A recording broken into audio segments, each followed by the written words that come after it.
ಇದು ಕೂದಲು ಗ್ರೋತಿಗೆ ಚೆನ್ನಾಗಲ್ಲ ಆಮೇಲೆ. ಗ್ರೋತಿಗೆ ಮತ್ತು ಸ್ಪಿಟ್ಸ್ ಎಲ್ಲ ಆಗಲ್ಲ.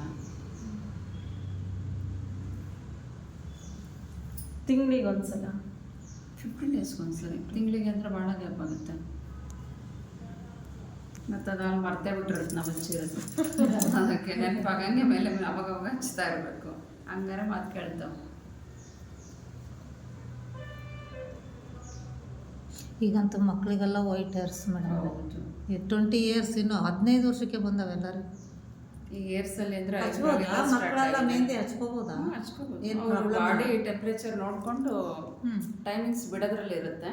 ಓಕೆ. ಕೋಲ್ಡ್ ಇರೋರಿಗೆ ಸ್ವಲ್ಪ ಬೇಸಿಗೆಯಲ್ಲೇ ಒಂದು 15 ಮಿನಿಟ್ಸ್ 20 ಮಿನಿಟ್ಸ್ ಹಂಗೆ ಇದು ವಾಶ್ ಮಾಡಿಬಿಡ್ಬೇಕು.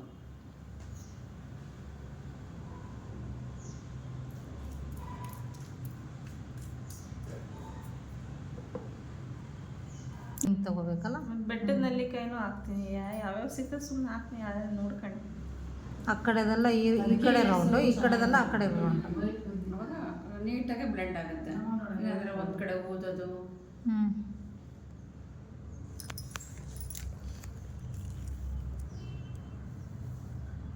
ತೊಳೆದ್ಮೇಲೆ ರಫ್ ಆಗಿಬಿಡುತ್ತೆ. ಎಣ್ಣೆ ಹಚ್ಚಿ ಮಾರನೇ ದಿನ ಚಂದ ಶೈನಿಂಗು.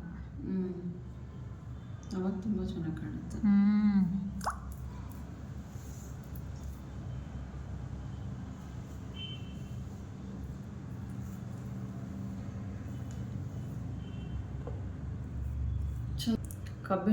ಕಬ್ಬಿಣದ ಅಂಶ ಭಾಳ ಮುಖ್ಯ ಇದಕ್ಕೆ ಕೂದಲಿಗೆ.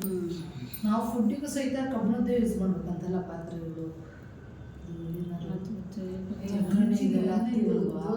ನಾಸ್ಟಿಕ್ ಬಳಸಬಾರ್ದು.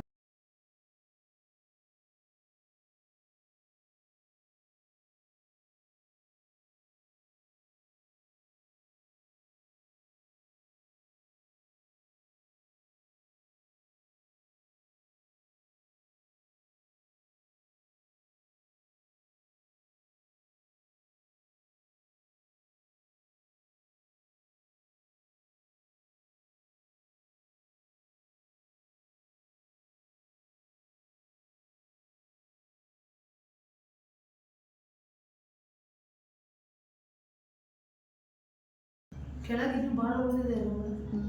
ಅಲ್ಲಿಗೆ ಇವ್ರಿಗೆ ಕರೆಕ್ಟ್ ಆಗುತ್ತೆ. ಇದು ಅರ್ಧ ಕೆಜಿನೇನ್ರಿ ಇದು? ಎಷ್ಟು? ಕಾಲಿದೆ.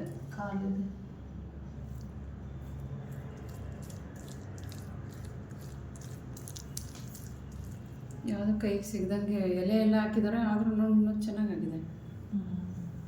ಕೈ ಸಿಗ್ದಂಗೆ ಒಂದು ಮಧ್ಯೆ ಸ್ವಲ್ಪ ಹಂಗೆ ಮಸಾಜು ಕೊಡ್ಬೇಕು ಅವರಿಗೆ. ಹಚ್ತಾ ಬ್ಲಡ್ ಸರ್ಕ್ಯುಲೇಷನ್ ಆದ್ರೂ ಅವರಿಗೆ ನೀಟಾಗಿ ಒಳಗಡೆ ವರ್ಕ್ ಆಗುತ್ತೆ ಹಚ್ಚಿದ್ದು.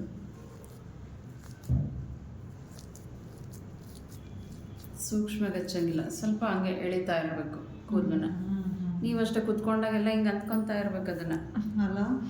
ಐಬ್ರೋ ಸ್ಟ್ರೆಂತ್ ಇಡ್ತಾ ಇರಬೇಕು. ಬೇಜಾರಾದಾಗ ಅಷ್ಟೇ ಇಲ್ಲಿ ಕೈ ಇಡ್ಬೇಕು ನಮಗೆ, ಬೇರೆ ಟೈಮಲ್ಲಿ ಏನೂ ಹೋಗಲ್ಲ, ಹಿಂಗೆ ಹಿಡ್ಕೊಂಡಿರ್ತೀವಿ. ಐಬ್ರೋಗೆ ಏನು ಮಾಡಿ ತೀಡ್ತಾ ಇರ್ಬೇಕು ಅದನ್ನು. ಯಾಕೆ? ಬ್ಲಡ್ ಸರ್ಕ್ಯುಲೇಷನ್ ಆದ್ರೆ ಏರ್ಸ್ ಗ್ರೋತ್ ಆಗೋದು. ಹೌದಾ?